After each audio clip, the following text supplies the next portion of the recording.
कीमोस्टैट का सबसे dangerous word है वॉश आउट। अगर ये टर्म क्लियर नहीं है तो गेट के क्वेश्चंस गलत हो जाएंगे।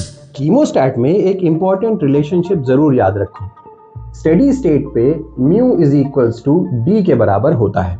अब म्यू क्या है और डी क्या है ये समझ लेते हैं। म्यू होता है स्पेसिफिक ग्रोथ रेट और डी होता है डाइल्यूशन रेट। मेरी अगली लाइन हर वॉश आउट क्वेश्चन का बेस है। वॉश आउट तब होता है जब d की value greater than mu max हो जाती है। d मैंने बताया डाइल्यूशन रेट और म्यू मैक्स का मतलब हो गया मैक्सिमम स्पेसिफिक ग्रोथ रेट। इसका अगर प्रैक्टिकली मतलब समझें तो ये है कि मीडिया बहुत तेजी के साथ फ्लो कर रहा है और सेल्स उतनी तेजी के साथ मल्टीप्लाई नहीं कर पाती, जिसकी वजह से सेल्स वॉश आउट हो जाती हैं। अब लिमिटिंग कंडीशंस की बात कर लेते हैं जो गेट का फेवरेट टॉपिक है।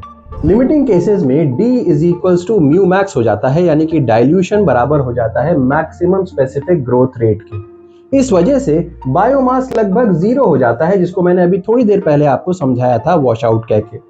इसकी वजह से सिस्टम अनस्टेबल हो जाता है। इस पॉइंट के बाद कीमोस्टैट सस्टेन नहीं कर पाता। अब कुछ बहुत ही इंपॉर्टेंट पॉइंट्स याद रखिएगा। वॉश आउट कंडीशन का मतलब सेल डेथ नहीं होता। इसका मतलब ये होता है कि सेल्स रिएक्टर के बाहर जा रही हैं। दूसरा important point, wash out condition सिर्फ और सिर्फ कंटिन्यूअस कल्चर में देखने को मिलती है, ये बैच कल्चर में देखने को नहीं मिलती। अगर ये एक रिलेशनशिप याद है जिसमें d is greater than mu max is equals to wash out, तो आप बायो प्रोसेस इंजीनियरिंग के कुछ क्वेश्चन जरूर कर पाओगे। Follow us for more biotech insights.